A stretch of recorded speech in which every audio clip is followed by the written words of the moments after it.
Trump criticizes Zelensky as Ukraine refuses Russian control of Crimea. U.S. President Donald Trump has accused Volodymyr Zelensky of harming peace negotiations, after the Ukrainian president said Kyiv would not recognize Russian control of Crimea. Writing on Truth Social, Trump claimed a deal to end the war was very close, but that Zelensky's refusal to accept U.S. terms will do nothing but prolong the conflict. Earlier, U.S. Vice President J.D. Vance laid out the U.S. vision for a deal, saying it would freeze the territorial lines close to where they are today. Ukraine has long said it will not give up Crimea, a southern peninsula illegally annexed by Russia in 2014. Vance said the deal would mean Ukraine and Russia are both going to have to give up some of the territory they currently own. The administration has yet to publicly offer specifics about what geographic concessions would have to be made.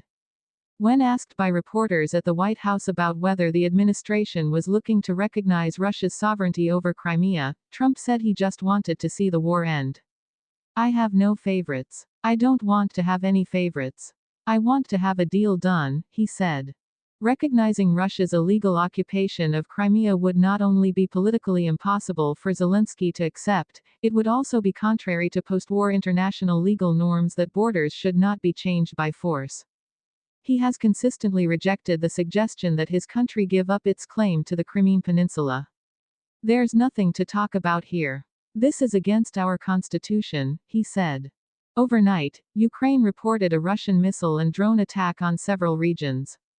In the capital Kyiv, Mayor Vitaly Klitschko said 2 people were killed and 54 injured, including children and a pregnant woman. Drone wreckage triggered several fires, and a number of people were trapped under the rubble of a residential building, he said. In Kharkiv, in the northeast, blasts were reported in the city. 9 people were earlier killed and dozens more wounded in the eastern Ukrainian city of Marhanets when a Russian drone hit a bus carrying workers. The back-and-forth comments from Trump and Zelensky are the latest chapter in an often fractious relationship. Trump said on Wednesday in the Oval Office that he found it easier to deal with Russia compared to Ukraine.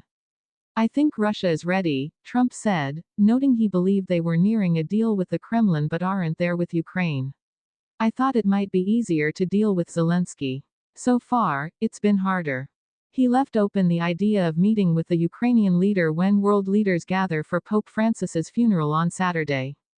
On the campaign trail, Trump repeatedly said he could end the Ukraine-Russia war in 1 day, but as he approaches his 100th day in office, a truce remains elusive.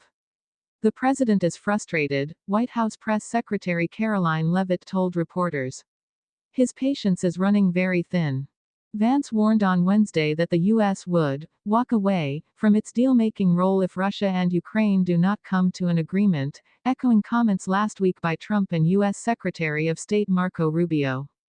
U.S. officials also pulled out of a London meeting to focus on talks in Moscow, as the pace of diplomacy to end the war quickens.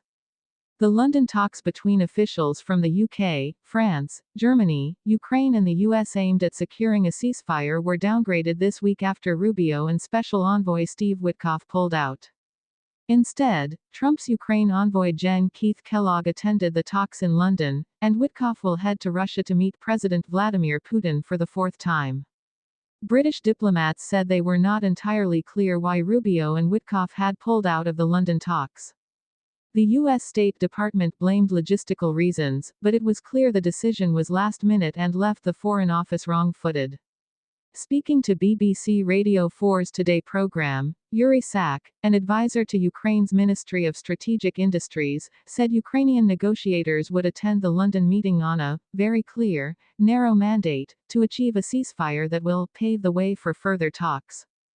Russia intensified attacks on Ukraine since Wednesday followed a brief lull over Easter when it halted air strikes.